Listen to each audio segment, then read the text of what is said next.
ሳኦል ላይ የነበረው ርኩስ መንፈስ ይርቀው ነበር። እህቶች ሊጥ ስታቦኩ ምን ያላችሁ ነው የምታቦኩት? ላምባዲና ያላችሁ ነው የምታቦኩት ወይስ እየዘመራችሁ? አያስቅም። ለዚህ እኮ ነው በሶቡ እንጀራው ተጋግሮ በሶስተኛው ቀን የለም። እየዘፈንኩ ነው የምታቦከው? የለም፣ እየዘመረ አያችሁ፣ መዝሙር እየሰማ ርኩስ መንፈስን ማራቅ ነው። ብዙ ሰው ዓለማችን አንዱ የተጨነቀው የዘፈን ጋኔን ዓለም ላይ ገብቶ ነው። በነገራችን ዘፈን ኃይለኛ አይታችኋል። ናቡከደነጾር በዱራ ሜዳ ጣዖት ሲያቆም መጀመሪያ የሚከፍተው ዘፈን ነው። ዘፈን የብዙ ሰዎችን ልብ የመቀስቀስ አቅም አለው። ሄየዱ ደፋሉ እየተሽከረከሩ ምንድነው ሰዎች አላያችሁ? ትልልቅ መስቀል ያስቀምጡና አፍሪካውያን እንዲሁ ሲሽከረከር ታዩዋለህ። አቤት ለአፉን ከፍቶ ይወርቃል። እርኩስ መንፈስ ነው። እግዚአብሔር ከፍ ያደረጋቸውን ከፍ ማድረግ፣ እግዚአብሔር በሰጣቸው ጸጋ ልክ መጥራት ራሱ እግዚአብሔርን ማክበር ነው። በነገራችን የእግዚአብሔርን አለማክበር እግዚአብሔርን አለማክበር ነው። ለምሳሌ ደግሞ እስቲ ልጠይቃችሁ፣ እግዚአብሔር ሰማይና ምድርን ፈጠረ። እውነት ነው ውሸት ነው? አቤት እንዳትሳሳቱ። እግዚአብሔር ሰማይና ምድርን ፈጠረ። እውነት ነው ውሸት ነው? ማናየ? ሰማይና ምድር ሲፈጠር እኛ ነበር? ታዲያ ማናየ? እሺ ሰማይና ምድርን እግዚአብሔር ፈጠሩ ለነገረን ማን ነው የነገረን? እግዚአብሔር ሰማይና ምድር። እሺ ኦሪት ዘፍጥረት ምዕራፍ 1 ቁጥር 1 ምን ይላል? እግዚአብሔር ሰማይና ምድር ምን አለ? ይሄን መጽሐፍ የጻፈው ማን ነው? ሙሴ። አያችሁ፣ ሙሴ። ዮሐንስም በራእዩ ይሄንን ነው ያለው። ራእይ ዮሐንስ ምዕራፍ 4 ላይ ስትመለከቱ እረፍት የላቸውም፣ አይደክማቸውም፣ ሁሉ ጊዜ እንዲህ እያሉ እግዚአብሔርን ያመሰግኑታል። ቅዱስ ቅዱስ ቅዱስ እግዚአብሔር አንተ የአማልክቶች አምላክ አልፋና ኦሜጋ ነህ እያሉ እረፍት የላቸውም ይላል። አያችሁ፣ እረፍት የላቸውም ሁሉ ጊዜ እግዚአብሔር። አንዳንድ ጊዜ እኛ እግዚአብሔርን ባናመሰግን የሚጎልበት መስላቸው ሰዎች አሉ። የለም፣ የመላእክት ምስጋና ቁጥራቸው ስንት ነው? ብዙ ነው። ብዙ ስንት ነው? የብዙ ነው። የብዙ ስንት ነው? 99 ነገር ናቸው። 99 ነገር ስንት ነው? የሰው ቁጥር አያውቀውም። ሩፋኤል መላክ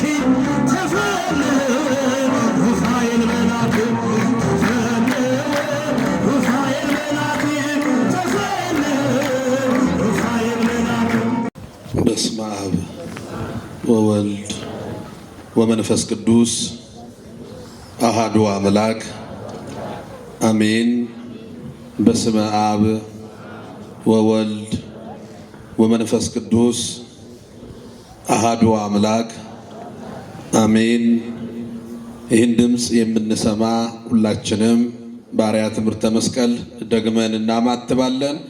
በስመ አብ ወወልድ ወመንፈስ ቅዱስ አሃዱ አምላክ አሜን። በሰማያዊው ሥርዓት እግዚአብሔርን የምታገለግሉ ሊቃውንተ ቤተ ክርስቲያን፣ አይንተ እግዚአብሔር አበው ካህናት፣ ላይካነ ምስጢር ወንድሞች ዲያቆናት፣ የእመቤታችን የቅድስት ድንግል ማርያምን ልጅ የታላቁን ጻድቅ የቅዱስ ያሬድን አምላክ መድኃኔ ዓለም ኢየሱስ ክርስቶስን ደጅ የምትጠኑ ኦርቶዶክሳውያን አባቶች፣ እናቶች፣ ወንድሞችና እህቶች፣ ሕፃናት፣ የቤተ ክርስቲያን የስስት ልጆች፣ የሰንበት ተማሪዎች ሁላችሁም በልዑል እግዚአብሔር ፍጹም ሰላም እንደምን አመሻችሁ? እንደምን ሰነበታችሁ? እንደምን አላችሁ? አሜን። ሉለ ባህሪ የአባቶቻችን የቅዱሳን አምላክ ቅዱስ እግዚአብሔር ስሙ ዛሬም ዘውትርም የተመሰገነ ይሁን። ለቃል መውረድ ለሥጋ ማረግ ምክንያት የሆነችን ቅዱሱን እግዚአብሔርን አቅርበን ያየንባት የሐዲስ ኪዳን ኪሩቤል ማምላክ ወላዲተ አምላክ ድንግል ማርያም ስሟ የተመሰገነ ይሁን። የኢትዮጵያዊው ጻድቅ የቅዱስ ያሬድ ጸሎት፣ ልመና፣ ምልጃ ከሁላችንም ጋር ይሁን። አምላካችን እግዚአብሔር ወዶ ፈቅዶ በቅድስናው ስፍራ በአጸደ መቅደሱ እንድንሰባሰብ ከፈቀደልን የሊዲያን ልቡና እንደከፈተ እሱ እግዚአብሔር ልቡናችንን ከፍቶ የሚነግረንን የሚያስተምረንን ሁሉ በዝነ ልቡናችን ላይ ጽፍልን ዘንድ የእርሱ እግዚአብሔር ቅዱስ ፈቃዱ ይሆንልን። ባለችን ጥቂት ጊዜ የምንማማርበት ትምህርታችን ርዕስ የመላእክትን እንጀራ ሰው በላ በሚል ርዕስ ይሆናል። የቅዱስ ዳዊት መዝሙር 78 ቁጥር 25 ላይ ያለውን ኃይለ ቃል መነሻ አድርገን እንማማራለን። ሰማይ ሳይቀድ የወረደው በሕቱም ድንግልና የተወለደው ስለ ሰው ልጆች ፍቅር በመልዕልተ መስቀል የተሰቀለው መግነዝ ፍቱልኝ መቃብር ክፈቱልኝ ሳይል በራሱ ኃይልና ስልጣን ሞትን ድል አድርጎ የተነሳው የትንሣኤው ጌታ መድኃኔ ዓለም ኢየሱስ ክርስቶስ በዚህ በዘመነ ትንሣኤ እሱን እያመለክነው እያሰብነው፣ ነገር ግን በተለይ ለኢትዮጵያ ቤተ ክርስቲያን ትልቅ ባለውለታ ከሆኑ አባቶች መካከል አንዱን ቅዱስ ያሬድን የምንዘክርበት ዕለት ነው። የቤተ ክርስቲያን ልጅ ሆኖ በተለይ የኢትዮጵያ ኦርቶዶክስ ተዋሕዶ ቤተ ክርስቲያን ልጅ ሆኖ ቅዱስ ያሬድን የማያውቅ፣ ስለ ቅዱስ ያሬድ ያልሰማ፣ ስለ ቅዱስ ያሬድ ያላደመጠ ሰው የለም። ካለም ከቤተ ክርስቲያን ርቋል ማለት ነው። መቼም ከ1500 ዘመን በፊት ዛሬ ቤተ ክርስቲያንን በዓለም አደባባይ ከፍ አድርገን እንድናሳይ ብቻ አይደለም የእግዚአብሔርንም ክብር እንድንገልጥ ካደረጉ የቤተ ክርስቲያን አባቶች መካከል አንዱ ቅዱስ ያሬድ ነው። የኢትዮጵያ ቤተ ክርስቲያን ሰማያዊውን ሥርዓት በምድር የምትፈጽም ቤተ ክርስቲያን ናት። በስጋና በደም ሐሳብ የመጣ ሥርዓተ አምልኮ የላትም። ብዙዎቹ ዓለማት የተቸገሩበት አንዱ ጉዳይ የዓለሙን ሐሳብ ወስደው ለእግዚአብሔር ለማቅረብ ይሞክራሉ። ክርስቲያኖች እንዳትሳሳቱ፣ እግዚአብሔር ቅዱስ ነው፣ እግዚአብሔር ንጹሕ ነው። ለእግዚአብሔር የሚቀርበው ነገር የተለየ ነው፣ የተቀደሰ ነው፣ በተለየ መልክ የሚቀርብለት ነው። እኛ ቅዱስ ያሬድን ስናስበው ይሄን ሰማያዊውን፣ ይሄን ከዓለም የተለየውን፣ ይሄን ከሰማይ የሰማውን ዜማ ይዘን እግዚአብሔርን እንድናመልክ ያደረገን ነው ቅዱስ ያሬድ። የመላእክትን እንጀራ ሰው በላ ተብሎ የተጠራበት ዋነኛውን ምክንያት ስናይ መዝሙርን ነው። ምስጋና። አሁን ብዙዎቻችን ስለ መዝሙር ያለን ግንዛቤ የተሳሳተ እንዳይሆን ነው። ለአንዳንድ ሰዎች መዝሙር የጉባኤ ማድመቂያ ነው። ለአንዳንድ ሰዎች መዝሙር ከአንድ ፕሮግራም ወደ ሌላ ፕሮግራም መሸጋገሪያ ነው። ለአንዳንድ ሰዎች መዝሙር እንዲሁ ደብሮኛልና ከድብርት ልውጣ ብሎ የሚከፍተው ነው። ለአንዳንድ ሰዎች መዝሙር ሄደው ደክመውት የተጻፈውን ድርሰት በዜሮ አባስተው ወስደው አሁንማ ኃጢአት ጭምር የሚሰራበት እስከ መሆን የደረሰ ያ የመዝሙሮቹም የራሳቸው ችግሮች እንዳሉ ሆነው ይሄን ስናይ የመላእክት እንጀራ ሰው ተመገበ የተባለውን ስለ መዝሙር ጥቂት ነገሮችን በዚህ ምሽት ለማንሳት ነው። ምንድነው መዝሙር? ከዛ በፊት ግን ቅዱስ ያሬድ ማን ነው የሚለውን ብዙ ጊዜ ስለሰማችሁት ማለት ነው። ቅዱስ ያሬድ በ5ኛው መቶ ክፍለ ዘመን መጀመሪያ የተወለደ በአክሱም እግዚአብሔር አምላክ የመረጠው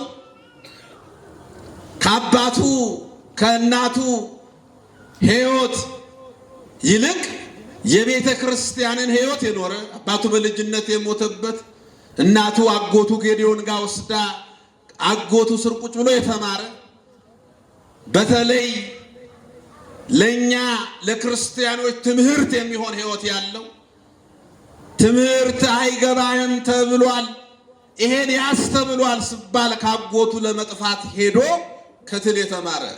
አሁን ብዙ ሰው ለመማር ብዙ ነገር ይፈልጋል። እግዚአብሔር በአንድም በሌላም ይናገራል አለየው፣ ሰው ግን አያስተውልም። ክርስቲያኖች እግዚአብሔር የሚያስተምርበት መንገድ ብዙ ነው። ተመልከቱ፣ ቅዱስ ያሬድን በትል ነው ያስተማረው። ደክሞ ተኝቶ ዛፍ ላይ የምትወጣ አንዲት ትል ትወጣለች፣ ትወርቃለች። የሆነች ትንሽ ፍሬ ለመቅመስ 6 ጊዜ ሞክራ 7ኛ ላይ ግን አሸንፋ ያንን ፍሬ ቀመሰች። ታዲያ እኔ እንዴት ከትል አንሳለሁ? እንዴት ብሎ ተመልሶ ትምህርቱን ልቡን አይቶ እግዚአብሔር በአንድ ቀን ጀንበር ብዙ ነገር የገለጠለት የኢትዮጵያ ቤተ ክርስቲያን የነገረ መለኮት ልቅ ነው ቅዱስ ያሬድ። አሁን የኛ ቤተ ክርስቲያን አባቶች ሊቃውንት ብለን የምንጠራቸው መጀመሪያ የሚጠቅሱት ከቅዱስ ያሬድ ነው። ቅዱስ ያሬድ ያላነሳው አንድም ጉዳይ የለም። ስለፈለግነው ነገር ብንፈልግ ከቅዱስ ያሬድ የምናጣው የለም። ስለፈለግነው የቤተ ክርስቲያን ትምህርት ብንፈልግ ከቅዱስ ያሬድ አና ተስፋ አለመቁረጥን ተምረናል ከቅዱስ ያሬድ። ተመልከቱ፣ ከትል አሁን ብዙ ሰዎች ከምን እንማራለን? ረካው ደምረቱ ትምህርት ተውት፣ ከመምህራኑ ተውት። እግዚአብሔር በትንሽ ነገር ያስተምራል።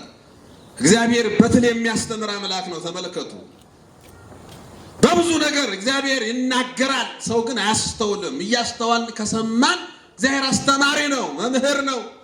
ተመልከቱ፣ የኛ ሕይወት እንዳይጠፋ ስለምፈልግ ከዛ በኋላ ነው እንግዲህ ምስጢር ተገልጦለት ይሄን መዝሙር የምንለውን ምስጋና የምንለውን እግዚአብሔር መንፈስ ቅዱስ ገልጦለት ወደ ሰማይ በመንፈስ ተወስዶ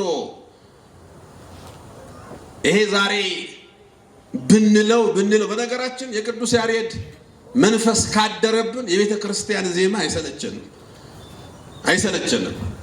ብዙ ሰዎች የቤተ ክርስቲያን ዝማሬ አይታችኋል። ሊቃውንት ማህሌት ሲቆሙ በደንብ ተመልክታችኋል። ሃይላንድ እኮ አይጠጡም። 12 ሰዓት ስቡ ብለው ጧት ቅዳሴ አስቀድሶ እስከወጡ ድረስ ቀጥ ብለው የኛ ደግሞ ስብሰባ ስንሰበሰብ በየ15 ደቂቃው ሃይላንድ ተከፍቶልን ቲብረክ ተብሎ ወጥቶ ከዛ ግማሹ በዛው ጠፍቶ ግማሹ 30 ጊዜ አንቀላፍቶ አይደል? የቅዱስ ያሬድን ዝማሬ ስንጀምር ግን ተመልከቱ፣ ሰማያዊ ስለሆነ ድካም የለም። እንደውም ንጉሥ ገብረ መስቀል እኮ የያሬድን ዝማሬ እየሰማ ጦሩ እግሩን እየወጋው ንጉሱም አያውቅም ቅዱስ ያሬድም አያውቅም ተወስዷል። ለዚህ እኮ ነው ዋይ ዜማ ዘሰማይኩ በሰማይ መላእክት ቅዱሳን። ምን አይነት ዜማ ነው ከቅዱሳን መላእክት የሰማሁት እንዘ ይብሉ ቅዱስ ቅዱስ ቅዱስ እግዚአብሔር። እንዲህ ሲሉ ሰማሁ አለ። ቅዱስ ቅዱስ ቅዱስ እግዚአብሔር አስቀድሞ አለ ቀዳሚሃ ለጽዮን ሰማይ ገብረ ሰማይ ሳረረ። የጽዮን የእግዚአብሔር የመጀመሪያውን ስራ ሰማይን ዘረጋ ፈጠረ። ለሙሴም የቤተ መቅደሱን ስርዓት አሳየ። ይሄንን ይዞ ነው ቅዱስ ያሬድ ምን አይነት ዜማ ነው ከመላእክት የሰማሁት። በነገራችን የመላእክትን እንጀራ ሰው በላ ያለው ቅዱስ ዳዊት ይሄንን ነው። ይሄን አይቶ ነው። የመላእክትን ዝማሬ ነው ቅዱስ ያሬድ የሰማው፣ የሰውን አይደለም። የሰውን አይደለም፣ ከመላእክት ሀገር ነው ያመጣው። ለዚህ እኮ ነው የኢትዮጵያ ቤተክርስቲያንን ዝማሬ ሌላ ዓለም ላይ አታገኙትም። የምድር ቢሆን ኖሮ ምድራዊ ቢሆን ኖሮ ብዙ ዓለም ላይ አለ። ዛሬ ዓለም የደረሰበት ትልልቅ ቴክኖሎጂዎች በመላው ዓለም ይሰራጫሉ። ይሄኛው ግን ቅዱስ ያሬድን እግዚአብሔር መርጦ ከፍ አድርጎት ወደ ሰማይ ወስዶ ይሄን አሳይቶት ስላመጣው ይሄ ምስጋና ሰማያዊ ምስጋና ነው። ክብር ምስጋና ይግባው መድኃኔዓለም። ለዚህ ነው ለኢትዮጵያ ልጆች ምግባቸውን ሰጣቸው። አያችሁ፣ የኛ ምግብ ነው ይሄ። የቅዱስ ያሬድ ዝማሬ ለኛ ለኢትዮጵያውያን ምግብ ነው። ክርስቲያኖች መዝሙር የሚለውን ሐሳብ በደንብ ተረዱት። መዝሙር የሚለውን ምስጋና ማለት ነው። ዘመረ፣ አመሰገነ። ምስጋና የኛ ቤተ ክርስቲያን የምትጠቀምበት ምስጋና ነው። ባጭሩ ለማየት የምንሞክረው ሁለት አይነት መዝሙር ነው ያለው። አንደኛው መዝሙር ዝም ብሎ በንባብ የሚባል ምስጋና ነው። መዝሙር ምስጋና ነው። ለምሳሌ ቅኔ አለ፣ ቅኔ ይባላል በንባብ፣ እሱ ምስጋና ነው። ሁለተኛው ምስጋና በዜማ የሚቀርብ ነው። በዜማ የሚቀርብ ይሄኛው ምስጋና በዜማ የሚቀርበውን ምስጋና ስናይ በሁለት አይነት መንገድ ይቀርባል። አንደኛ በሐዘን የሐዘን ምስጋና የሚባል አለ። አሁን ሁለቱንም ምስጋና ነው እኛ ማየት፣ ማወቅ፣ ልብ ማድረግ ያለብን። የመጀመሪያው የሐዘን ነው። ምን ማለት ነው የሐዘን ምስጋና? ሰዎች ወደ ውስጣቸው የሚመለከቱበት፣ ውስጣቸውን የሚያዩበት፣ ሐሳባቸውን ሰብስበው ስለ ራሳቸው ኃጢአት፣ ተመልከቱ ይህን እንዳትረሱ፣ ስለ ራሳቸው ኃጢአት፣ ስለ ራሳቸው በደል፣ ስለ ራሳቸው ጥፋት እያሰቡ የሚያመሰግኑት ምስጋና። የሐዘን ማለት እሱ ነው የመጀመሪያው። ሰው ስለ ሶስት ነገር ያዝናል፣ ወይም ሶስት ነገር እያሰበ ያዝናል። የሐዘን ዝማሬም ይህንን መሰረት ያደረገ ነው። አንደኛው ኃጢአቱን እያሰበ ነው የሚያዝነው፣ የራሱን በደል እያሰበ። እግዚአብሔርን ያሳዘነበትን አይረሳማ፣ የሰራውን አይረሳም፣ ያውቃል። ሰው አዋቂ ነው፣ ልባዊ ነው። ያን እያሰበ የሚዘምረው ዝማሬ የሐዘን ዝማሬ ይባላል። ሐዘኑን። ሁለተኛው ሞተ ወልደ እግዚአብሔር፣ ክርስቶስ ለሱ ያደረገውን፣ ክርስቶስ ለሱ ብሎ የተቀበለውን መከራ ተመልከቱ። ለሱ ብሎ አምላክ የከፈለውን ያንን ትልቁን ዋጋ እያሰበ ይዘምራል። እያዘነ ሞተልኝ፣ ተገረፈልኝ፣ ደማልኝ፣ ተሰቀለልኝ። ይሄን እያሰበ የሚዘምረው ዝማሬ ነው የሐዘን ዝማሬ። ሶስተኛው ግፋ ሰማዕታትን፣ ስለ ሰማዕታት መከራ፣ ስለ ሰማዕታት መሰደድ፣ ይሄን እያሰበ የሚዘምረው ዝማሬም የሐዘን ነው። ሰይ ጊዮርጊስ ሞተ እያለ አይደለም የሚዘምረው፣ አይደለም። የጊዮርጊስን መከራ እያሰበ በሐዘን፣ ስለ ክርስቶስ መከራን የተቀበሉ ሰማዕታትን እያሰበ በሐዘን፣ ይሄ የሐዘን ምስጋና ይባላል። ሁለተኛው የደስታ ምስጋና ነው የሚባለው፣ በደስ ብሎት የሚዘምረው። ይሄኛው ደግሞ የእግዚአብሔርን ቸርነት፣ እግዚአብሔር ለእርሱ ያደረገውን ተመልከቱ፣ ስለተደረገለት ስለ መልካም ነገር አምላክነቱን እያሰበ የሚዘምረው ዝማሬ የደስታ ዝማሬ ይባላል። ይሄ በድል ቀን፣ ይሄ እግዚአብሔር ለሰው ልጆች ባደረገው ቀን። ለምሳሌ እስራኤላውያንን ውሰዷቸው። እስራኤል ዘሥጋ 430 ዘመን በግብፅ ባርነት ቆይተው ወደ ተስፋይቱ ምድር ሲጓዙ ፈርዖንና ሰራዊቱ ከኋላ መጥቶ ሲያሳድዷቸው እግዚአብሔር የኤርትራን ባህር አሻግሯቸው ፈርዖንና ሰራዊቱን በኤርትራ ባህር ካሰጠመ በኋላ ኦሪት ዘጸአት ምዕራፍ 15 ላይ ስታነቡ የዘመሩት ዝማሬ አለ። የሙሴ እህት ማርያም ከበሮ ይዛ ከበሮ ተይዞ የሚዘመር ዝማሬ ደስታ ነው። መቆሚያ ተይዞ ጽናጽል ተይዞ እልል እየተባለ ሰብህዎ ለእግዚአብሔር ስቡሃ ዘተሰብሃ እግዚአብሔርን አመስግኑት። የሙሴ እህት ማርያም ምስጉን ነው የተመሰገነ ነው። እኛም ታስታውሱ ዓርብ ስቅለት መጨረሻ ላይ የምንዘምረውን ዝማሬ ታስታውሳላችሁ አይደል? ዓርብ ስቅለት ይሁዳ ውሉዱ ወውሉደ ውሉዱ ደምሰስ ካለ በኋላ ንሰብሖ ለእግዚአብሔር እንላለን። ስቡሃ ዘተሰብሃ እንላለን። አምላካችን እግዚአብሔርን እናመስግነው። ፈርዖንና ሰራዊቱን በኤርትራ ባህር ጥሏል። አሁን ደግሞ በመስቀል ላይ ጥንት ጠላታችንን ዲያብሎስን አስሯል። ከዚህ በኋላ ገነት ተከፍቷል፣ ሞት ጠፍቷል፣ ለሰው ልጆች ሁሉ ተስፋ ትንሣኤ ሆኗል። አምላክ ከሞት ወደ ሕይወት አሸጋግሮናል ብለን የምንዘምረው የደስታ ዝማሬ ደግሞ አለ። ተመልከቱ፣ የሐዘን ዝማሬ ቅድም እንዳነሳ ነው። የደስታ ዝማሬ ደግሞ እግዚአብሔር ስላደረገልን ለእርሱ ለእግዚአብሔር የምናቀርበው ምስጋና፣ እስራኤል ስለተደረገላቸው፣ ፈርዖንና ሰራዊቱ ስለጠፉላቸው፣ የኤርትራን ባህር በደረቅ ስለተሻገሩ ምስጋናን አቅርበዋል። እኛም የእሳትን ባህር ስላሻገረን፣ ጥንት ጠላታችን ዲያብሎስን ስላሰጠመልን፣ ሞት ስለጠፋልን፣ ከጥንት አብሶ ነፃ ስለወጣን እግዚአብሔርን የምናመሰግንበት ምስጋና፣ እሱ ምስጋና የድል የነፃነት የደስታ ምስጋና፣ ያ ምስጋና ነው የደስታ ምስጋና ብለን የምናቀርበው። ክርስቲያኖች ይሄን ካል እነዚህ ሁለቱን መዝሙሮችን ካነሳን ምስጋና ካል መዝሙር የሚቀርበው ለማን ነው? ለማን ነው የምንዘምረው?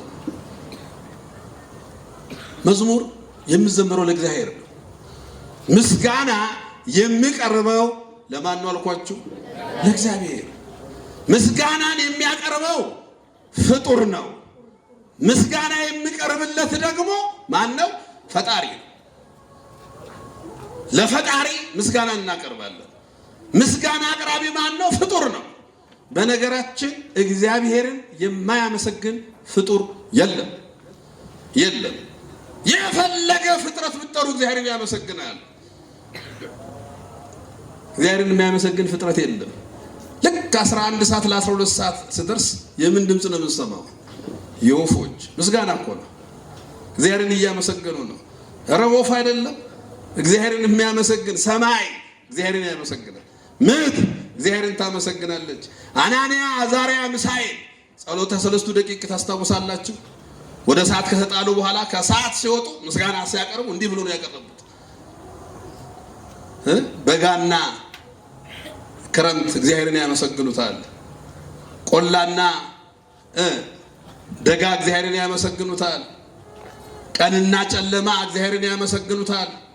የእግዚአብሔር ፍጥረታት ሁሉ እግዚአብሔርን ያመሰግኑታል።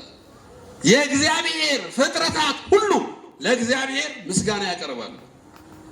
ግን አሁን ተመልከቱ፣ ግን የነዚህ ፍጥረታት ምስጋና እግዚአብሔርን ማመስገናቸው ለሁለት ፍጥረታት ማሳያ እንጂ የነሱ ምስጋና ዘላለማዊ ሆኖ አይደለም። ለዘላለም እግዚአብሔርን እንዲያመሰግኑ የተፈጠሩ ሁለት ፍጥረታት ናቸው። ምንና ምንድን ናቸው?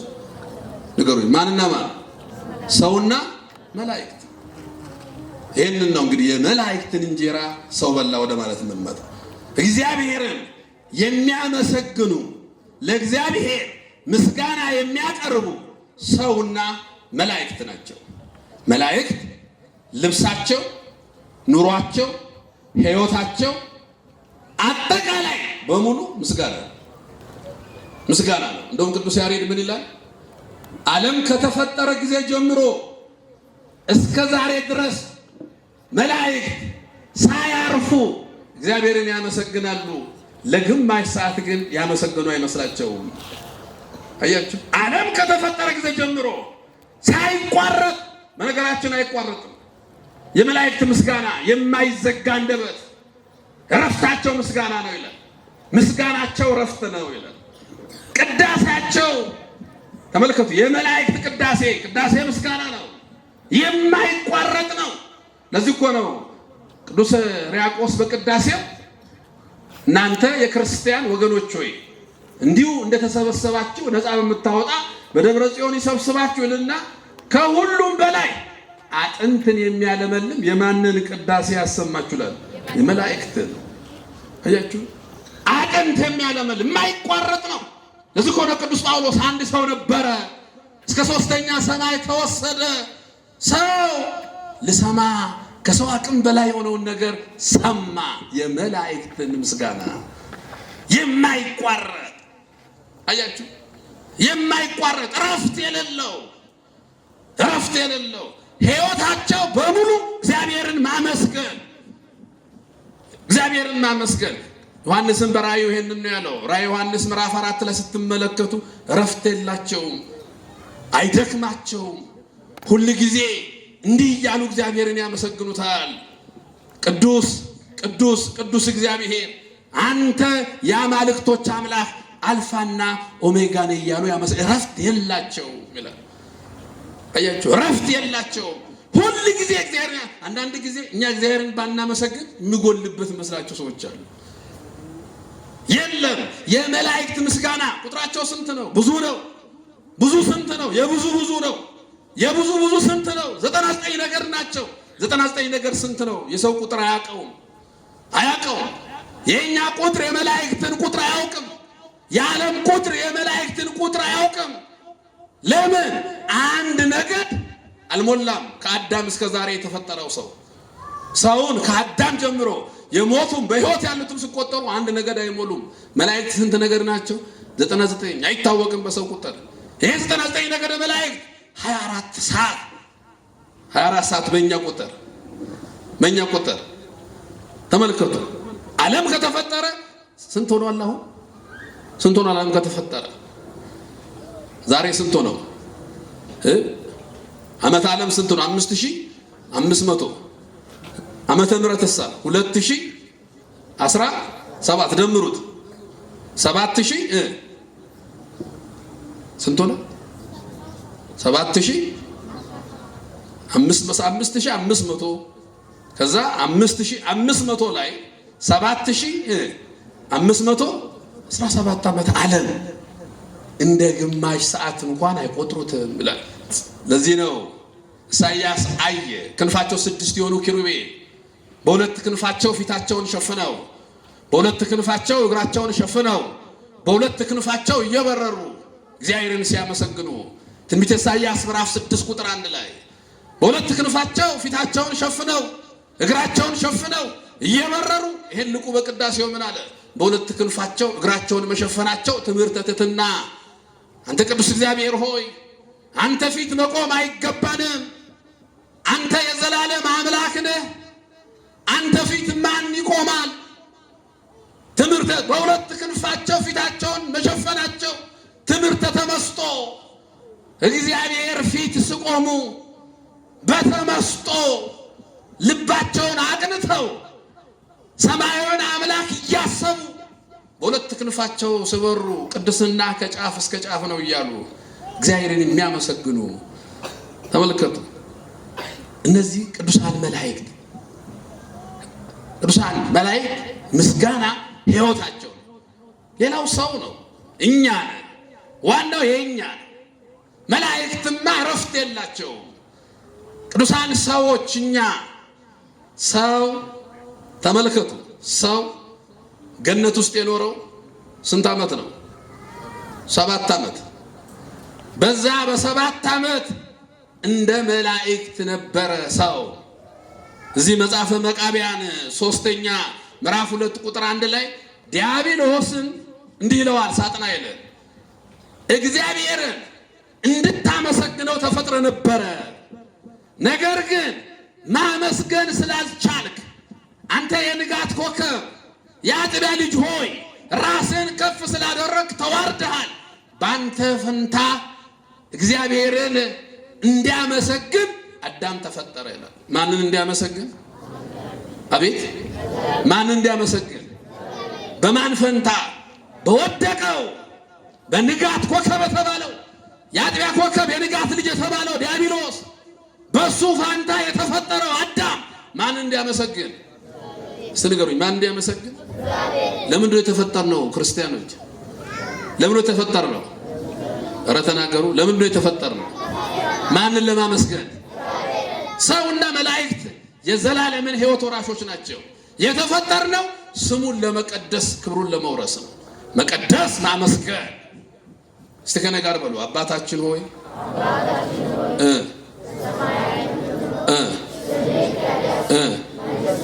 በቃ ምን ይቀደስ? ከዛ ምን ይምጣ?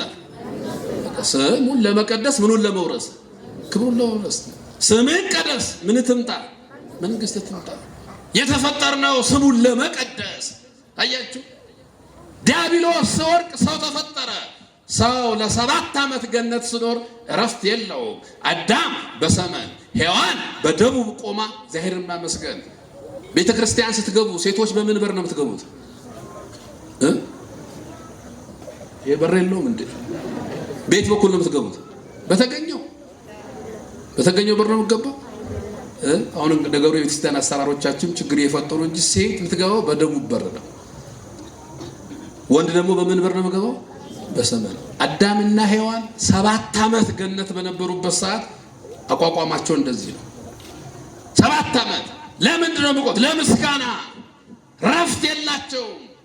የወደቀው የቀደመው እባብ ዲያብሎስ ዘንዶ አላመሰግንም ብሎ ወደቀ። አዳምና ሔዋን ስራቸው ምስጋና ነበረ። የመላእክትን እንጀራ እየበሉ ነበር። የመላእክት እንጀራ ምድር ላይ ያለ ምግብ አይደለም ክርስቲያኖች። የመላእክት እንጀራ ዓለም ውስጥ ያለ ስልጣኔ አይደለም። የመላእክት እንጀራ ዓለም ውስጥ ያለ ፍልስፍና አይደለም። የመላእክት እንጀራ ዓለም ውስጥ ያለው ምግብ፣ መጠጥ፣ ስጋና ደም አይደለም። የመላእክት እንጀራ ማንን ማመስገን ነው? እግዚአብሔርን። እሱን እየበላ ሰው ለ7 ዓመት ኖሯል በገነት። ተመልከቱ፣ ሰው እሱን እየበላ በገነት ኖሯል።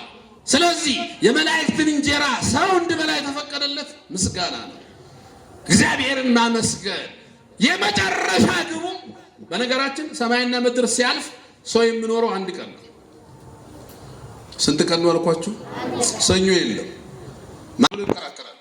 ሁለቱም ሲከራከሩ ድንገት ክርስቶስ ሲመጣ መምህር መጥቷል እንጠይቀዋል።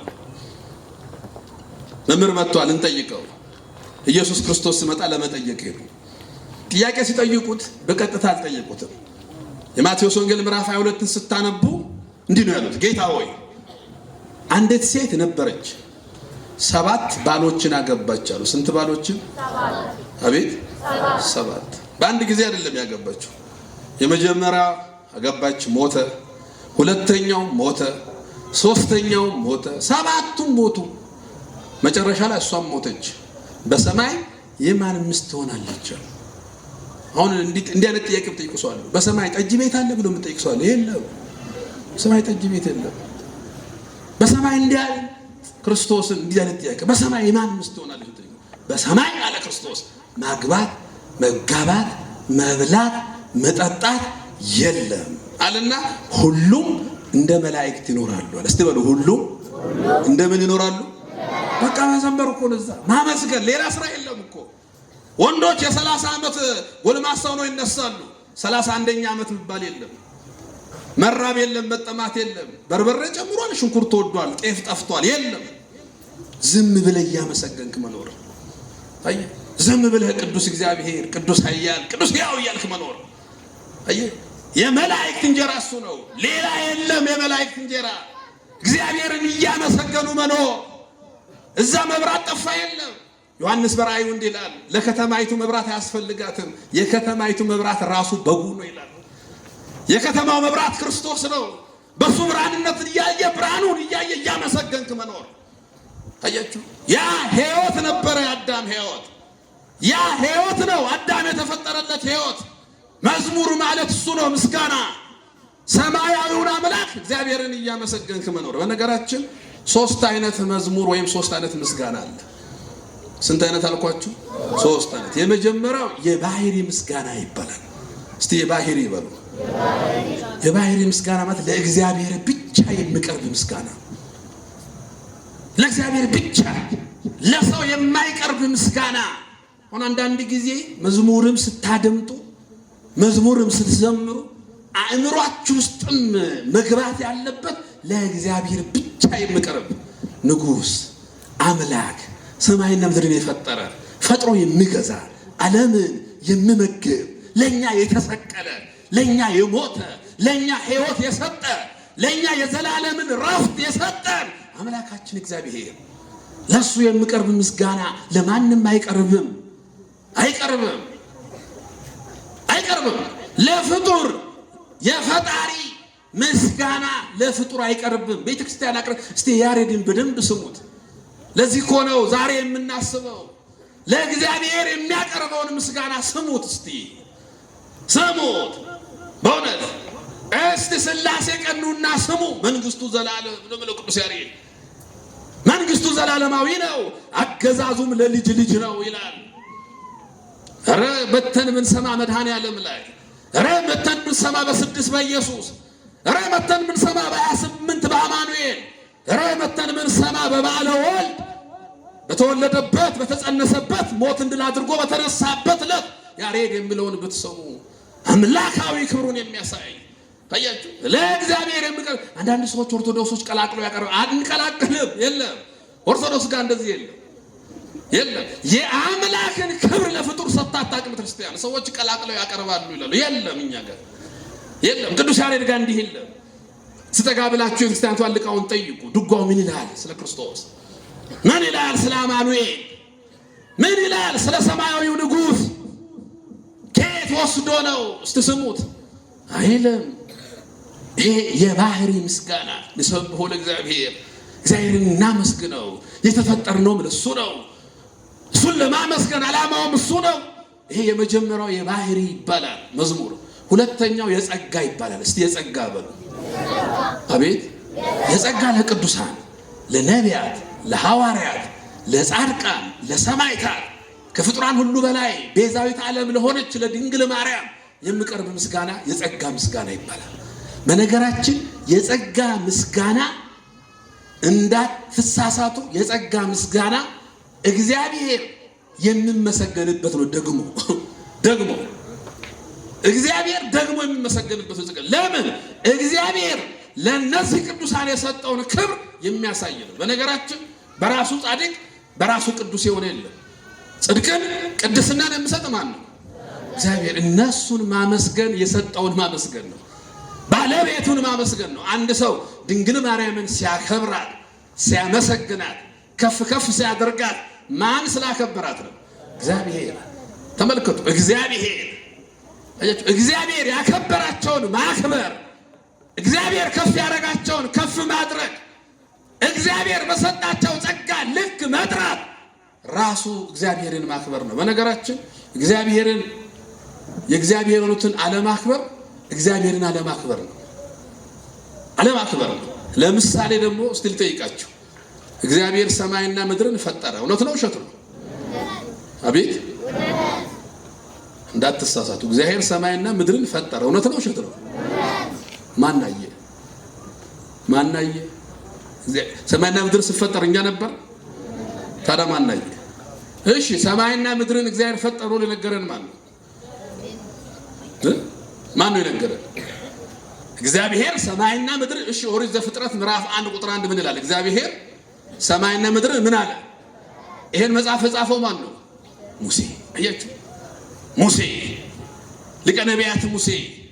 ለሙሴ ክብር መስጠት ማንን ማክበር ነው? እግዚአብሔርን። ለምን? ሙሴ የነገረን እግዚአብሔር ሰማይና ምድር እንደፈጠረ ነው። እግዚአብሔር ሰማይና ምድር እንደፈጠረ የነገረን ሙሴ ነው። ሙሴ ነቢይ ነው። ሙሴ ሆይ እናመሰግንሃለን፣ ሙሴ ሆይ እናከብርሃለን።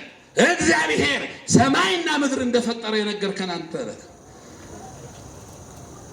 አያችሁ፣ የጸጋ ማለት ይሄ ነው። እግዚአብሔር የሚገል ለምሳሌ ቅዱሳን እግዚአብሔርን በስድስት መንገድ ይገልጡታል። ከነጋር በሉ፣ በቃል በሉ፣ በኑሮ፣ በእምነት፣ በፍቅር፣ በንጽህና፣ በደም። በእነዚህ ስድስት መንገድ ክርስቶስን ይገልጣሉ ቅዱሳን። በቃላቸው ነግረውናል፣ አሁን እንደነገረን ሙሴ። በኑሯቸው አስተምረውናል። የነ ተክለ ሃይማኖት ነገ የምናከብረው ኢትዮጵያዊ ጻድቅ ሕይወት፣ የነ ቅዱስ ያሬድ ሕይወት። ያሬድ እኮ ከሰማይ መጥቶ ዋይ ዜማ ዘሰማይኩ በሰማይ ብሎ ሲናገር ምን ብሎ ነው ምስጋናውን የጀመረ? ሃሌሉያ ለአብ፣ ሃሌሉያ ለወልድ፣ ሃሌሉያ ለመንፈስ ቅዱስ ቀዳሚሃ ለጽዮን። ተመልከቱ፣ ለአብ ምስጋና ይገባል፣ ለወልድ ምስጋና ይገባል፣ ለመንፈስ ቅዱስ ምን ይገባል? ይሄን ነው የነገረን ያሬድ። ያሬድን የምናከብረው እኮ ለእግዚአብሔር ምስጋና ይገባል ብሎ ስለነገረን ነው። ቅዱስ ጳውሎስን የምናከብረው እኮ 14 መልእክታትን ጽፎ ክርስቶስን ስለሰበከልን ነው። ጊዮርጊስን እኮ የምናከብረው በሰባ ነገሥታት ፊት ቆሞ ኢየሱስ ክርስቶስን ስለሰበከልን በደም ጭምር ስላሳየን ነው። የጸጋ ምስጋና ተመስጋኙንም ያን ክብር የሰጣቸውን እግዚአብሔርንም ስለሚያመሰግን ነው። በነገራችን ምስጋና አምልኮ አይደለም። ምስጋና አምልኮ አይደለም። ሰውን አመሰግናለሁ ትላላችሁ አትሉ? አመሰግናለሁ ትላላችሁ። ታንክ ዩ እኮ ይላል ፈረንጁ። እናመሰግናለን። ምስጋና አምልኮ አይደለም። እኛ አምልኮ የምናቀርበው ለማን ብቻ ነው? ለእግዚአብሔር ብቻ። አምልኮ የሚቀርበው ለእግዚአብሔርና ለእግዚአብሔር ብቻ ነው። ምስጋና ግን እግዚአብሔርን በባህሪው ምስጉን። በነገራችን እግዚአብሔር መላእክትም ሰውም ሳይኖሩ እግዚአብሔር በመንግስቱ ምስጉን ነው። ታስታውሳላችሁ፣ ዳግም ትንሣኤ ይነበባል ብዙ ጊዜ። ዮሐንስ ወንጌል ምዕራፍ 17 ላይ አባቴ ሆይ ዓለም ሳይፈጠር አንተ ጋር በነበረኝ ክብር አክብረኝ። ምን ሳይፈጠር? ዓለም ሳይፈጠር። ዓለም ሳይፈጠር ክርስቶስ ምስጉን ነው። አያችሁ፣ ዓለም ሳይፈጠር ክርስቶስ ምስጋና ነበረው። አብ ወልድ መንፈስ ቅዱስ ዓለም ሳይፈጠር የተመሰገኑ ናቸው። በዲያብሎስ ፋንታ ሰው ተፈጠረ እግዚአብሔር ለማመስገን። ሰው ባይፈጠር እግዚአብሔር ምንድን ነው? ምስጉን ነው? ምስጉን አይደለም? ምስጉን ነው። ምስጉን ነው። ስለዚህ እግዚአብሔርን የበለጠ የምናመሰግንበት ነው። ለእመቤታችን ስንዘምር ማንን ስለወለደች ነው? እግዚአብሔርን ማመስገን ነው። እንዳትረሱት። የጸጋ ሶስተኛው የአክብሮት ይባላል። እስቲ የአክብሮት በሉ። አቤት! የአክብሮት ምስጋና ለሁለት አካል ይሰጣል። አንደኛ ለዕለታት ይሰጣል። ዕለት ይመሰገናል። ዕለት ይመሰገናል። ይመሰገናል አይመሰገናል? ለምሳሌ የትኛው ዕለት ይመሰገናል? ዛቲ ዕለት እንተ ገብረ እግዚአብሔር ይላል ቅዱስ ዳዊት በመዝሙር 117 ላይ ይህች ዕለት እግዚአብሔር የሰራት ናት፣ በዚህች ዕለት ደስ ይበለን ይላል። ያቺ ዕለት ይህች ዕለት ማናት? ያቺ ዕለት ሰንበተ ክርስቲያን ቅዱስ አትናቴዎስ በቅዳሴው ኑ የዕለታት በኩር የሆነችውን ክርስቶስ ዓለምን ያዳነበትን ከሞት ወደ ሕይወት የተሸጋገርንበትን ነገ ለዘላለም የምንኖርበትን ይህችን የዕለታት በኩር ሰንበትን እናመስግናት ይላል። ምን እንበላት? እናመስግናት። አክብሮት ነው። ዕለት ይከበራል። ለዕለት ክብር ይገባል፣ ይከበራል። ለዚህ እኮ ነው ሰንበት ስራ የለም። ማክበር ማመስገን ማለት እሱ ነው። ክብር ለምሳሌ መካናት ቦታዎች ይከበራሉ። ተፈሲ ኦ ቤተልሔም ሀገሮሙ ለነቢያት፣ የነቢያት ሀገራቸው ቤተልሔም ሆይ ምን ይበልሽ? ደስ ይበልሽ። ቅዱስ ኤፍሬም በሰኞ ውዳሴ ማርያም ላይ ቤተልሔም ደብረ ታቦር፣ ቅዱስ ዳዊት ምን ብሏል? ታቦር ወአርሞኔም በስመ ዚአከ የተፈስሑ፣ ታቦርና አርሞኔም በስምህ ደስ ይላቸዋል። ብርሃነ መለኮቱን የገለጠበት ቦታ ክብር ይገባዋል፣ ምስጋና ይገባዋል። ቤተ ክርስቲያን ስትመጡ ምንድን ነው የምትሉት? ወደ ክርስቲያን ስትገቡ ምንድን ነው የምትሉት? እስቲ በሉ አይዟችሁ በሉ እስቲ። ሰላም ለኪ ቤተ ክርስቲያን በሉ። አምሳለ ኢየሩሳሌም ሰማያዊት ማህደረ መለኮት። አያችሁ፣ በሰማይቷ ኢየሩሳሌም አምሳይ ያለሽ ቤተ ክርስቲያን እናታችን የመለኮት ማደሪያ የሆነች ቤተ ክርስቲያን ወይ ምን ይገባሻል? ሰላምታ፣ አክብሮት ነው ይሄ። አያችሁ፣ የአክብሮት ምስጋና፣ የባህሪ ምስጋና ለእግዚአብሔር፣ የጸጋ ምስጋና ለቅዱሳን። የአክብሮት ምስጋና ለማን ነው? ለዕለታትና ለመካናት ይገባል፣ ይገባል። ታዲያ ይሄ ምስጋና፣ ይሄ መዝሙር ለሰው ልጆች ምንድነው ጥቅሙ? መዝሙር ምንድነው ጥቅሙ? እስቲ የምነግረኝ ሰው ምንድነው የምንጠቀመው በመዝሙር? የመዝሙር ጥቅሙ ምንድነው? የባህሪም የጸጋም አሁን ያነሳ ነው የአክብሮትም አንድ ላይ ሰብሰብ አድርገን ምስጋና ምንድነው ጥቅሙ? አንደኛ የመዝሙር ጥቅሙ ለተመስጦ ነው። እስቲ ለተመስጦ በሉ። አቤት ተመስጦ ምንድነው? ተመስጦ ምንድነው? ውስጥን ህሊናን ሰብስቦ በተረጋጋ መንፈስ እግዚአብሔርን ማመስገን ማለት ነው ተመስጦ። ይሄ ምን ያመጣል? መዝሙር ያመጣል። አሁን ተመልከቱ፣ መዝሙርን በአእምሯችሁ ስትቀርጹት በተመስጦ ቅድም ብለናል። በሁለት ክንፋቸው ፊታቸውን ሸፍነው ትምህርተ ተመስጦ ማለት እሱ ነው። ፊታቸውን ሸፍነው ተመስጠው በተመስጦ እግዚአብሔርን የሚያመሰግኑት ክርስቲያኖች እየተጫወታችሁ የሆነ ነገር እያነሳችሁ ስልክ እያወራችሁ ጓደኛ ጋር የተነጋገራችሁ የምትዘምሩት ዝማሬ ምስጋና ሊሆን አይችልም። ምስጋና የሚሆነው በተመስጦ የደስታ የሚሆን የሐዘን ዝማሬ በተመስጦ። ደስታ ከሆነ እግዚአብሔር ስላደረገልን፣ ሐዘን ከሆነ ስላጠፋነው ጥፋት ውስጣችንን ሰብስበን ነው የምንዘምረው። እንደዛ ካልሆነ ግን አጠገባችን ያለው ሁኔታዎችን ሳናምን መዝሙርን በዚህ አይነት መልኩ ካለ አይሆን። ጥቅሙ እንድንመሰጥ ነው። ተመስጠን ያንን ዓላማችንን ይቅርታ ከሆነ ይቅርታን ከልባችን ለቅሶም ከሆነ ከልብ የመነጨ ለቅሶ ተመልከቱ። ደስታም ከሆነ ይህ ስጋና ደም አዋራው ጨሳ አይደለም። አሁን አለ በነገራችን መዝሙር እንዲህ አይነት መንፈስ አይፈልግም። ስጋና ደም ስሜት አይፈልግም። የዓለም ስሜት አይፈልግም።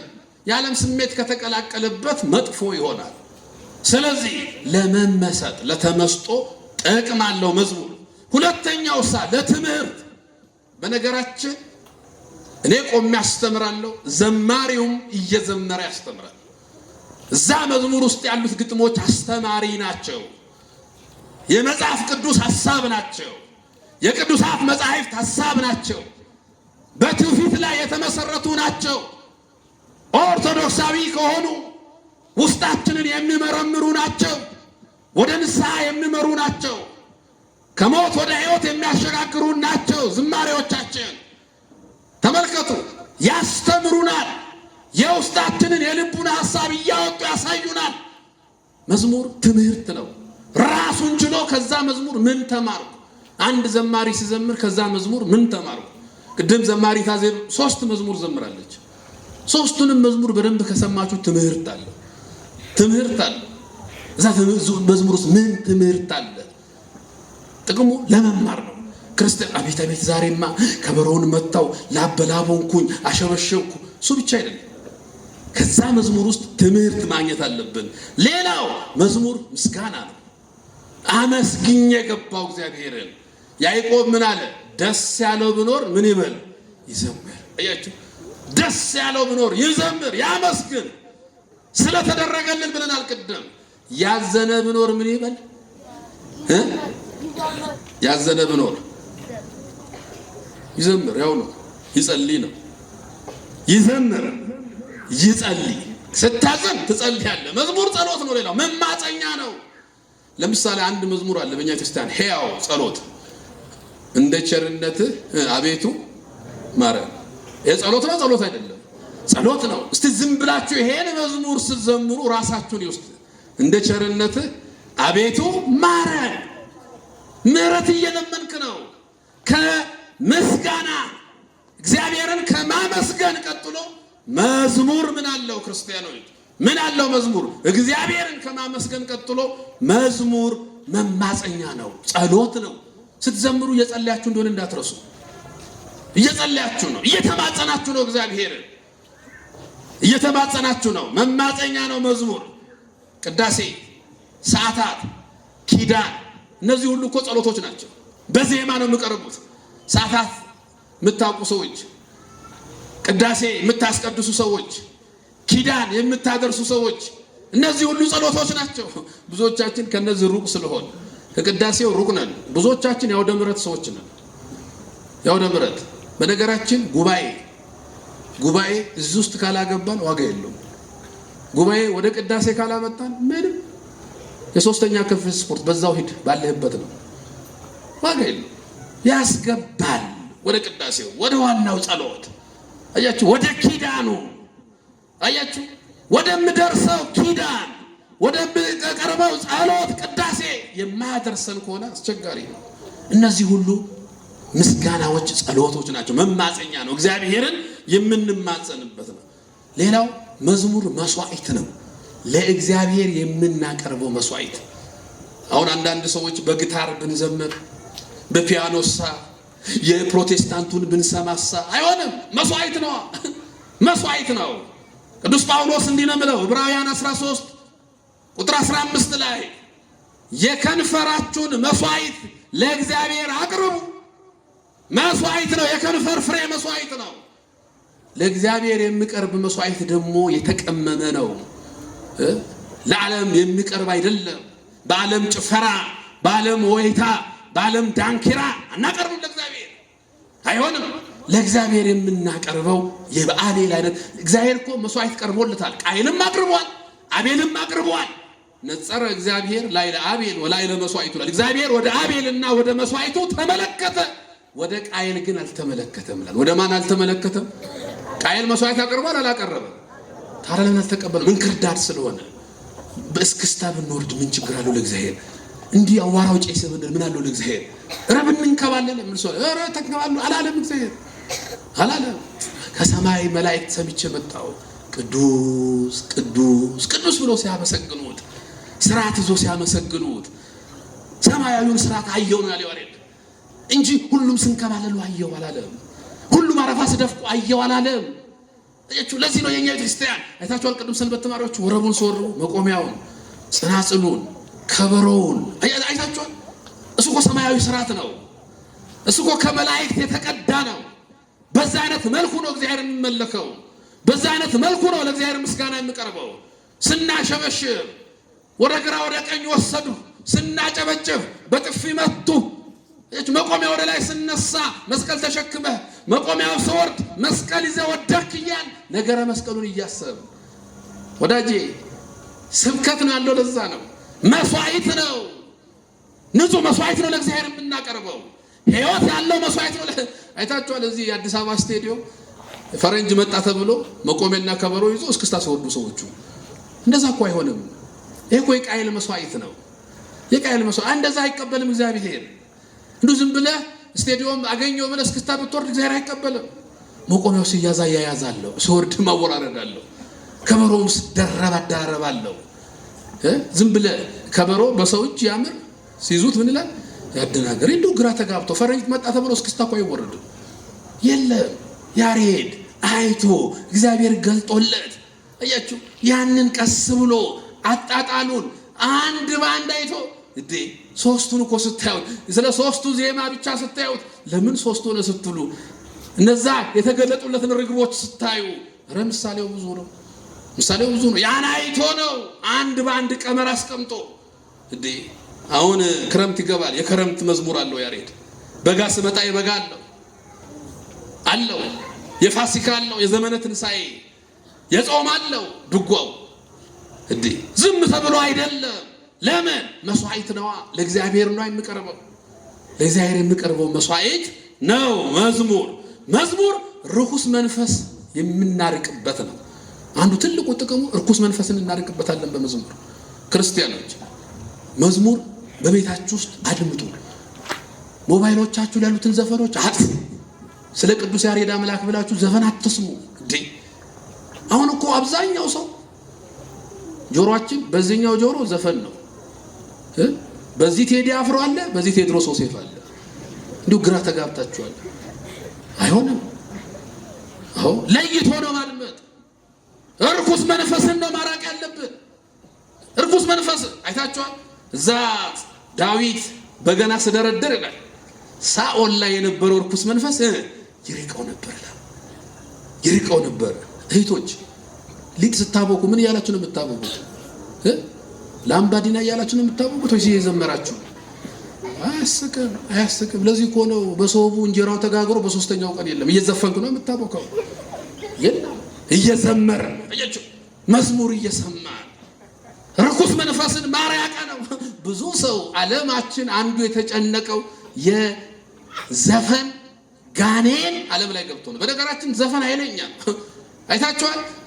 ናቡከደነጾር በዱራ ሜዳ ጣዖት ሲያቆም መጀመሪያ የሚከፍተው ዘፈን ነው። ዘፈን የብዙ ሰዎችን ልብ የመቀስቀስ አቅም አለው። ሄየዱ ደፋሉ እየተሽከረከሩ ምንድን ነው ሰዎች አላያችሁ? ትልልቅ መስቀል ያስቀምጡና አፍሪካውያን እንዲሁ ሲሽከረከር ታዩዋለህ። አቤት አቤት አቤት ለአፉን ከፍቶ ይወርቃል። እርኩስ መንፈስ ነው። የሥጋ ስራ የተገለጠ ነው። ለቅዱስ አንዱ ዘፈን ይላል። አያችሁ? ዘፈን የሥጋ ስራ ነው። ይጥላል መሬት ላይ በዱራ ሜዳ ላይ ላለው ጣዖት እንዲሰጥ እንደው ምንድነው አለው አናንያ አዛርያና ሚሳኤልን በልዱ ስገዱ ዘፈን ይከፍትላቸዋል እኮ ያላቸው ናቡከደነጾር። ችግር የለውም ዘፈን ይከፈትላቸዋል ነው። አያችሁ? ዘፈንን እርኩስ መንፈስን ያቀርባል። ዘፈን የዲያብሎስ ነው። ዘፈን የሥጋ ስራ ነው። መዝሙር ደግሞ የመንፈስ ስራ ነው። እርኩስ መንፈስን ያርቃል። ስለዚህ ወደ ምስጋናው ዓለም እንዳትረሱ። ሕይወታችሁ ወደ ምስጋናው ዓለም፣ ወደ ዝማሬው ዓለም አንደበታችን መዝሙርን የመለማመድ ብዙ ሰው እኮ መዝሙርን የመለማመድ ማመስገን ሲዘመር እንኳን የንስሐ መዝሙርም ሲዘመር ብዙ ሰው ቲክቶኩን ቅዳሴም ሲቆደስ ሞባይሉን ከፍተው ከዘፈን ዓለም ጋር ተጣብቆ ከመዝሙር ዓለም ርቋል። እስቲ ቤታችሁ ውስጥ ገብታችሁ እስቲ ሞባይላችሁን ከፍታችሁ ጥሪያችሁን ውስጥ የብዙ ሰው ጥሪ እኮ ዘፈን ነው። ያውም በወር 5 ብር እየከፈለ ጥሪውን ዘፈን አድርጎታል። እየከፈለ ዘፈን እርኩስ መንፈስን ያቀርባል እንጂ አያርቅም። መዝሙር እርኩስ መንፈስን ያርቃል። የቤተ ክርስቲያን መዝሙር 3 መገለጫዎች አሉት። ሳጠቃለው ትምህርተን የቤተ ክርስቲያን መዝሙር 3 መገለጫዎች፣ ኦርቶዶክሳዊ መዝሙር 3 መገለጫዎች አሉት። አንደኛውና የመጀመሪያው ዶግማ፣ ቀኖና፣ ታሪክ፣ ትውፊት በውስጡ ያዘ ነው። እስቲ በሉ ዶግማ፣ ቀኖና፣ ታሪክ፣ ትውፊት፣ ስርዓት በውስጡ ያዘ ነው። ይህንን ያንጸባርቃል የቤተክርስቲያን መዝሙር። ዶግማ አለው። ዶግማ አይጥስም። በነገራችን አሁን አንዳንድ ጊዜ የኛ ቤተክርስቲያን መዝሙር የሚመስሉ ግን የኛ ያልሆነዋል። ለምሳሌ አልዘምርም፣ የመዝሙር ጸጋም የለኝም። ግን ድንግል ማርያም ደስ ይበልሽ የአምላክ ጸጋ የሞላብሽ ከማህፀንሽ በኩሩ ፍሬ ያድነናል እስከዛሬ የሚል የፕሮቴስታንት መዝሙር አለ። አሁን ይሄንን ብዘምር አብራችሁን ያዘምሩም ትዘምራላችሁ። ድንግል ማርያም ደስ ይበልሽ እንላለን አንልም እኛ? ኧረ በሏት እመቤታችን ሆይ በሏት። ምን ይበልሽ? ደስ ይበልሽ። ገብርኤል ያላት ደስ ይበልሽ ደስተኛይቱ ሆይ፣ የአምላክ እናት ሆይ ደስ ይበልሽ፣ አንቺ የአዳም ተስፋ ደስ ይበልሽ፣ አንቺ የሔዋን ካሳ ደስ ይበልሽ። እስቲ አመስግኗት እመቤታችንን ደስ ይበልሽ ብሎ ገብርኤል የእግዚአብሔርን ሐሳብ ይዞ መጥቶ ደስ ይበልሽ አለ። ድንግል ማርያም ደስ ይበልሽልና የአምላክ ጸጋ የሞላብሽ። ምገርም ነው። እስቲ የአምላክ ጸጋ የሞላብሽ ብለው። በነገራችን ከፍጥረት መካከል ምልዕተ ጸጋ ድንግል ማርያም ብቻ ናት። አሁንም አመስግኗት። ጸጋን የተመላሽ ሆይ ደስ ይበልሽ። ይሄም ጥሩ ነው። የአምላክ ጸጋ የሞላብሽ ይልና ከማህፀንሽ በኩሩ ፍሬ። አሁን እዚህ ጋር ነው ዶግማውን የምገለብጠው። ከማህፀንሽ በኩሩ ፍሬ ያድነናል እስከዛሬ ሎቱ ስብሐት። አንቺ ከወለድሻቸው ልጆች የሚያድነን የመጀመሪያው ልጅሽ ነው እያለ ነው። አያችሁ፣ ቀስ ብሎ ነው። ኦርቶዶክሳዊ አይደለም ይሄ። ይሄን አይታችሁ ከሆነ ፕሮቴስታንት ሁሉም ቸርች ላይ በጊታር አለ ይሄ መዝሙር፣ ቲክቶክ ላይም አለ። አንዳንዱ ሰው ኦርቶዶክስ ይመስልና ጆሮ ላይ ከቶ ይሄዳል። አይደለም። እኛ ክርስቲያን ዶግማ፣ ቀኖና፣ ታሪክ፣ ትውፊት የጠነቀቀ ነው። ታድሶች ትላንት በነበራቸው ጉዟቸው ውስጥ ይሄንን ነበረ። እነ ትዝታው ሳሙኤል እኮ ከለከሉኝ ስሙን እንዳልጠራ ስመሰክር አይንን እንዳበራ ብዬ ዘምሬያለሁ። ዛሬም ማን ከለከለው? እዚህ ቤተክርስቲያን ስለ ክርስቶስ እንዳይዘመር ተከልክሎ ያውቃል? ኧረ ንገሩኝ፣ ተከልክሎ ያውቃል? ማን ይከለክላችኋል? ዘምሩ እንጂ። ታዲያ ምስጋና ራሱ ለሱ አይደል እንዴ? ለእግዚአብሔር እኮ ነው ምስጋና። ከለከሉኝ። ማን ከለከለው? መንፈሱ ከለከለው እንጂ የራሱ መንፈስ። አያችሁ፣ ውስጥ አስገብተው የሚሰጧችሁ። አሁን እዛ ውስጥ አልገባም። በዛ ዘመን ብዙ ብለናል፣ አሁን አልገባም። ግን አያችሁ፣ ኦርቶዶክሳዊ መዝሙር ዶግማ አለው፣ ቀኖና አለው፣ ታሪክ አለው፣ ትውፊት አለው፣ መንገድ አለው። ግጥሙ ያንን ይጠብቃል። ሁለተኛ ዜማው ዜማው በተቻለ መጠን የቅዱስ ያሬድ ዜማ ነው። የኛ ቤተክርስቲያን ዜማ የቅዱስ ያሬድ ዜማ ነው።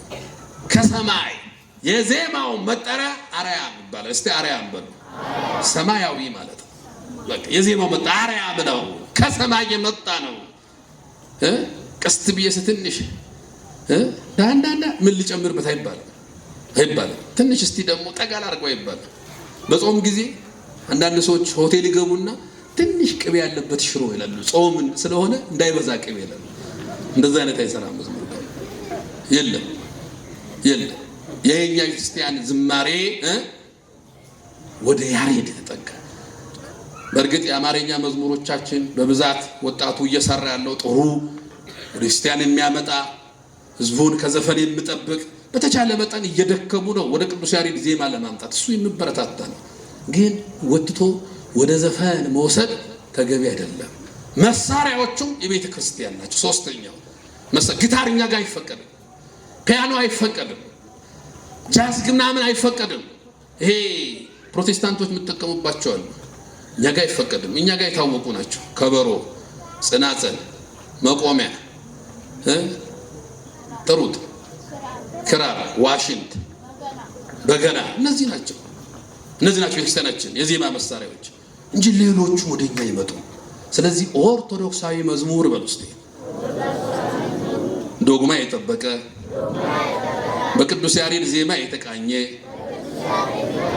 መሳሪያዎቹም የቤተ ክርስቲያን የሆኑ ናቸው። ይሄንን ስንበላ የመላእክትን እንጀራ ሰው በላ እንላለን። ያስተማረን እግዚአብሔር ክብር ምስጋና ይግባው። ይቆየን። ወስብሐት ለእግዚአብሔር።